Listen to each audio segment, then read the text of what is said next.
Қадірменді тыңдармандар, бұл «Дұрыс сөйлейік» бағдарламасы. Студиямыздың қонағы Анар Мұратқызы. Анар ханым, ендігі айтар әңгімеміз сәлемдесу жайлы болмақ. Сәлем сөздің атасы дейді қазақта. Сол жайлы тарқатып айтып берсеңіз. Сәлемдесу мәдениеті. Кез келген ортада ең бірінші орындалатын әдептің түрі ол амандасу, сәлемдесу. Көрген адамды алғаш рет көрген кезде оған деген өзіңнің ілтипатыңды білдіру. Бұның барлығы енді мәдениетпен өте тығыз байланысты формада жүзеге асады. Сіз қай мәдениеттің өкілі болсаңыз, сол мәдениетте қалыптасқан этикет нормаларына сәйкес сіз амандасасыз. Сондықтан егер біздің тіл үйренушілеріміз, мына біздің бағдарламаларды тыңдаушыларымыз басқа мәдениеттің өкілі болса, қазақ мәдениетіндегі сәлемдесудің ерекшеліктерін білгені оларға артық болмайды. Енді біз алдыңғы бағдарламаларымызда да бұл туралы егжей-тегжейлі айтармыз. Жалпы біліп жүру керек. Ең бейтарап сәлемдесудің түрі, егер сіз жаңылысып қалмайын десеңіз, сол ең бейтарап сәлемдесудің түрін білгеніңіз дұрыс. Ең бейтарап түрі сәлеметсіз бе деген. Кез келген жағдаятта, кез келген ортада сәлеметсіз бе десеңіз, сіз қателеспейсіз. Ер адам болса, ассалаумағалейкум. Бұл тіпті сіз мысалы ер адамға да сәлеметсіз бе деп амандасқанда тұрған ештеме жоқ. Өзіңізде ер адам бол, ол да ер адам болса. Дегенмен сіз сол мәдениеттің өкілдеріне бір ерекше олардың жүрегінде бір ерекше олардың жүрегінде ілтипат тудырғыңыз келсе, онда сіз сол мәдениеттің дәстүріне сәйкес амандасқаныңыз жақсы. Мәселен, қазақта ер адам мен ер адам ассалаумағалейкум деп амандасады көргенде бірінші, екінші адам оған жауап бергенде уағалейкум ассалам деп жауап береді. Сосын кейін оның енді тұрмыстық қарым-қатынастағы қысқарған формалары да бар. Мысалы, уағалейкум ассалам демек, әлік салам деп айта салады. Енді қараңыз, осындай ассалаумағалейкум деп амандасқан кезде сіздің жасыңыз кіші болсаңыз, сіз бірінші бастауыңыз керек амандасуды.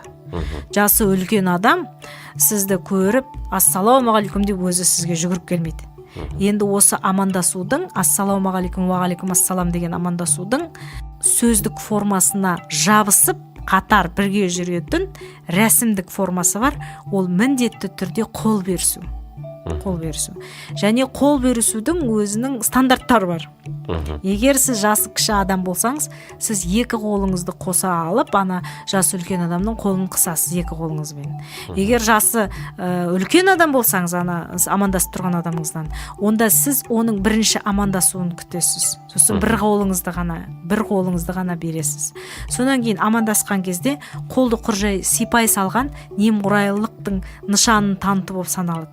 Сондықтан ана қолды алған кезде екі қолыңызға алақаныңызды толтырып тұрып, қысып тұрып аласыз. Ол бір ерекше ілтипатыңызды көрсетеді. Көрдіңіз бе, осындай мәдениеттің өзі қалыптастырған, мәдениет өзі талап ететін эталондар бар, нормалар бар. Содан, ал енді әйел адам болсаңыз, онда сіз неғұрлым дене физикалық дейді ғой, жақындықтан алшақ болу керек. Ер адаммен амандасқан кезде оның қолын алу міндетті емес, қолын алу тіпті әдепсіздік болып саналады. Сондықтан неғұрлым басыңызды ақырын шұлғып, ілтипатыңызды білдіргеніңіз сол да ер адамды көргенде амандасқанда жеткілікті болып жатады. Ал енді жергілікті амандасудың бір ерекше түрлері де болады. Мысалы, батыс өңірінің қазақтары сәлем бердік деп амандасады. Сол кезде сәлем алдық деп жауап береді. Одан кейін әртүрлі жағдаятқа қатысты амандасудың да формалары болған. Бұның бәрін айтып отырғаным, бұл ресми қатынаста қолдана берілмейді. Дегенмен, егер сіз өзіңіздің сол мәдениетке қатысты білгір екенін көрсеткіңіз келсе, ойыңызда жүргені артық болмайды. Мысалы, жолаушы кетіп бара жатқан адамға жол болсын деп амандасады.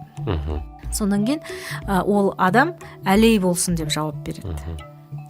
Ал енді қатарлас, құрбылас, бір-бірімен тең дәрежедегі адамдар амандасқанда сәлем деп амандаса салса да, қазіргі кезде сол дәстүрге айналды. Сәлем деп амандаса салса, онда тұрған еш айыбы жоқ. Аңшылықтан келе жатса, қанжыға майлансын дейді қазақта. Солай амандасады. Мал бағып жүрген адамды көрсеңіз, бағар көбейсін дейді. Оны алдағы уақытта да біз жеке-жеке тоқталып айтамыз. Бірақ менің осы бағдарламадағы айтайын дегенім, сәлемдесу қазақ мәдениетінде өте маңызды әдептің бірінен саналады. Сол себепті қазақтар сәлем сөздің атасы деп атайды. Сіз қалай сәлемдескеніңізге қарай, сіздің ар қарайғы қарым-қатынасыңыз соған қарай жүзеге асады. Егер сіз жылы жақсы сәлемдессеңіз, ар қарай сөз өзі ауаны тауып ретімен кете береді. Егер сіз сәлемдесуді дұрыс орындамай қалсаңыз, енді ар қарай дүдамал болып кетеді, онда оның сәтті болу болмауы екіталай болып қалады. Сондықтан сәлемге ерекше назар аударған. Сәлемдескен кезде енді ислам мәдениеті бойынша, қазақ мәдениеті мен ислам мәдениеті жақсы ымыраласып, бірін-бір толтырып, сондай гармониямен дамып кеткен, тіпті өріліп кеткен. Сәлемдескен кезде біз пенденің оң жағында отырған періште оған бір сауап жазады. Сәлемдескенде дұрыс сәлемдеспей, немесе мүлдем сәлемдеспей қойсаңыз, онда сіздің сол жағыңызда сіздің кемшілігіңізді жазып отырған періште сізге бір минус жазады.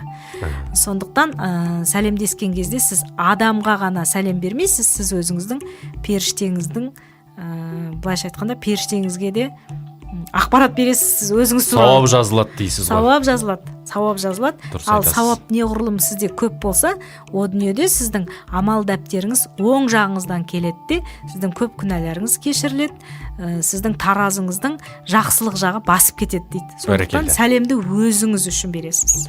Сәлемдесіп жүрейік, дұрыс сәлемдесіп жүрейік дейсіз ғой. Көп рахмет сізге.